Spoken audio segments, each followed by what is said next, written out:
Kita lihat pertanyaannya. Assalamualaikum warahmatullahi wabarakatuh. Waalaikumsalam warahmatullahi wabarakatuh. Saya sudah berusaha untuk mengikuti program menghafal Al-Quran seperti yang Ustadz Adi ajarkan. Alhamdulillah, semoga Allah berikan pahala terbaik dari segala usaha yang telah Ibu sampaikan dan usahakan. Namun saya lamban dan sulit hafal serta mudah pula lupa. Baik, langkah apa lagi yang harus saya tempuh agar mudah hafal dan tidak mudah lupa? Terima kasih, semoga Ustaz keluarga senantiasa sehat walafiat. Dan semoga Anda pun diberikan lebih daripada apa yang Anda doakan kepada saya. Waalaikumsalam warahmatullahi wabarakatuh. Sifat hafal dengan lupa itu fitrah kehidupan. Saya mau bicara tentang lupa dulu ya. Lupa itu dibagi dua. Ada lupa yang sifatnya anugerah, ya. Anugerah untuk meringankan beban kehidupan kita, atau dalam konteks ibadah tertentu bahkan untuk menambah pahala. Ya, nanti kita bahas. Yang kedua, ada lupa yang dicela. Jadi kalau yang pertama ini sifatnya disyukuri, madah, itu kan dipuji. Yang kedua, dzam, ya mazmum, sesuatu yang dicela, yaitu lupa yang diakibatkan karena perbuatan-perbuatan maksiat.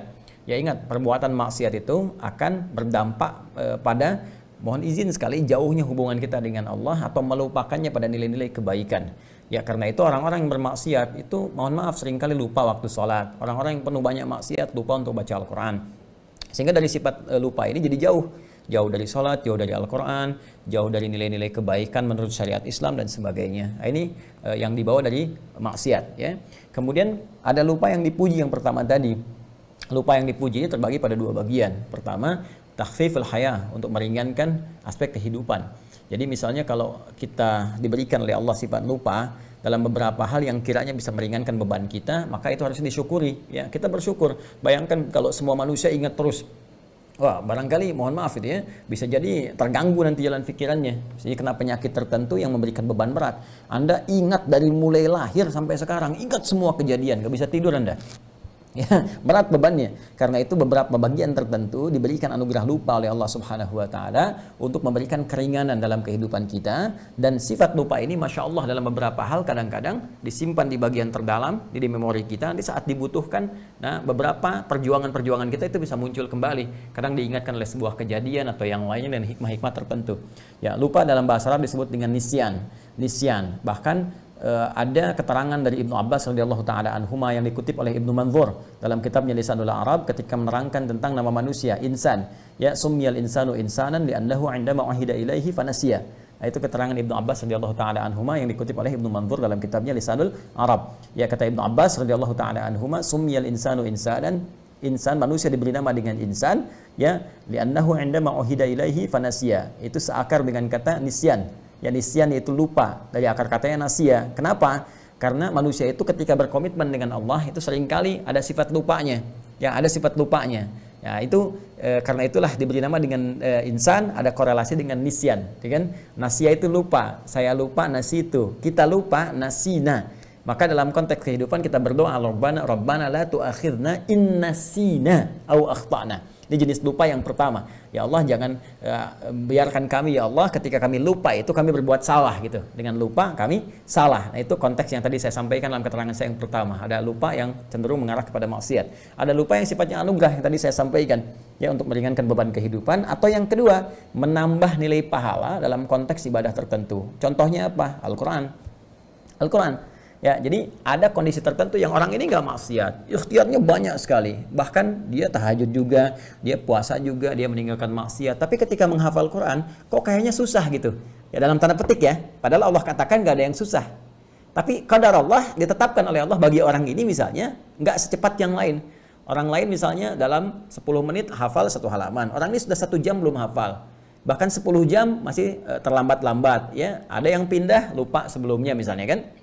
Apa di antara hikmahnya? Ternyata di antara hikmahnya itu rahmat Allah Subhanahu wa taala, di antaranya untuk memberikan tambahan pahala kepadanya dengan mengulang apa yang telah dia tadi usahakan untuk dihafal. Jadi makanya menghafal Quran itu sering saya katakan bukan berapa banyak hafalan yang dikumpulkan, bukan berapa juz yang telah dihafalkan, tapi berapa banyak ikhtiar kita untuk menghadirkan Quran itu hadir dalam jiwa kita, ya, berdasarkan kemampuan usaha kita. Jadi yang dilihat oleh Allah, yang dinilai itu adalah ikhtiarnya, bukan berapa juz yang telah dihafalkan. Ya, kalau berapa juz yang telah kumpul itu yang menjadi pahala, rugi kita. rugi. Tapi betapa adilnya Allah memberikan ikhtiar manusia sebagai ukuran pemberian pahala kepadanya. Karena itu kalimat nabinya jelas mengatakan, ya, man qara'al Qur'ana, ya, man qara'a kitaballahi, siapa yang membacakan kitabullah subhanahu wa ta'ala, membacakan Al-Qur'an. Bahkan redaksinya tegas mengatakan man qara'a harfan min kitabillah. Ya, Nabi menyampaikan man qara'a harfan min kitabillahi, siapa yang membacakan satu huruf dari kitabullah, ya, falahu asyru hasanat, dia mendapatkan 10 kebaikan padanannya. Satu huruf sama dengan 10. Walam aqul alif lam mim harfun. Ya, dan saya tidak katakan kata Nabi alif lam mim satu huruf, walakin alifun harfun, lamun harfun, mimun harfun, wa likulli harfin asyru hasanat. Tapi alifnya satu huruf, lamnya satu huruf, mimnya satu huruf, setiap hurufnya 10 kebaikan. Nah, sekarang Anda ambil dari rumus ini, ya, terapkan dalam kehidupan kita. Bagaimana seseorang yang ketika dia mencoba menghafalkan satu ayat saja, dzalikal kitabu la raiba fihi hudal lil muttaqin. Dalam perjuangan dia, mustahil ada orang misalnya secara umumnya sekali membacakan itu, misalnya pada umumnya, ya, saya tidak mengatakan kekhususan pada orang tertentu. Secara umum dia bacakan sekali langsung selesai, hafal, tertanam kuat. Tidak. Fitrah hafalan itu kalau ingin kuat tertanam, itu dia akan ulang-ulang. Maka orang yang membacakan ayat kedua di Al-Baqarah ini, ya, mulanya dia bisa memulai dengan kalimat seperti ini misalnya bacaannya. Dzalikal kitabu, dzalikal kitabu, dzalikal kitabu, la raiba fi, la raiba fi, la raiba fi, dzalikal kitabu la raiba fi, dzalikal kitabu la raiba fi, dzalikal kitabu la raiba fi. Hudal lil muttaqin, hudal lil muttaqin, hudal lil muttaqin, dzalikal kitab, dzalikal kitabu la raiba fi, hudal lil muttaqin, dzalikal kitabu la raiba fi, hudal lil muttaqin, dzalikal kitabu la raiba fi, hudal lil muttaqin. Saya tanya pada Anda, berapa huruf yang telah saya bacakan? Hitung. Nah, berapa huruf yang telah saya bacakan? Ya. Saya ingin mengatakan kalikan dengan pengulangan yang telah tadi saya bacakan. Karena bacaannya siapa yang baca satu huruf, saya kan baca berulang-ulang tadi.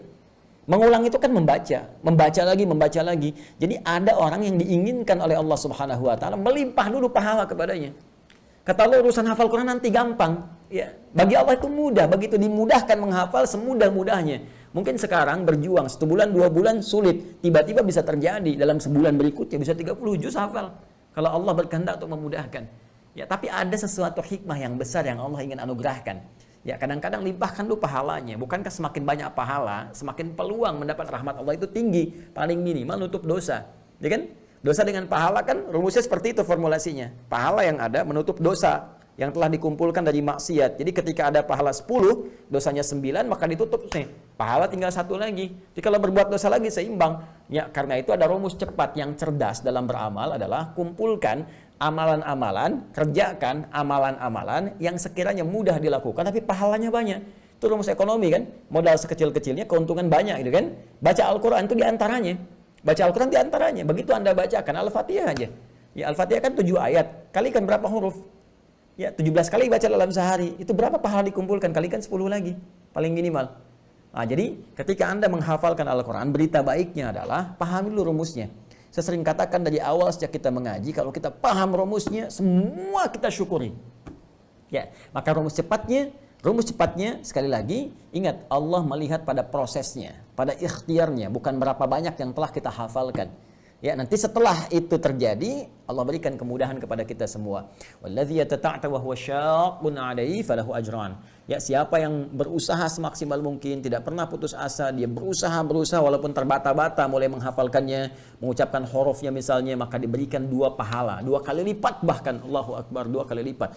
Diapresiasi kesungguhannya, Masya Allah, ini ada yang 60 tahun, saya lihat ada yang bahkan 70 tahun itu kan, ada yang lebih daripada itu masih berusaha menghafal. Ini sangat luar biasa. Sementara orang melalaikan kehidupan akhiratnya, banyak pesta pora, banyak macam-macam, Anda kembali kepada Allah. Ya, dengan mendalami kitabnya, firmannya, ini sangat luar biasa. Dan berapa pahala yang dikumpulkan. Dan kita tidak tahu kapan kita berpulang pada Allah Subhanahu wa taala. Jadi syukuri nikmat itu dan bawa kepada semangat, jangan putus asa. Ya, dalam konteks kita menghafal. Bismillah, teruskan sampai dalam keadaan kita pulang kepada Allah dalam sedang berinteraksi dengan Al-Qur'an. Wallahu taala a'lam bissawab.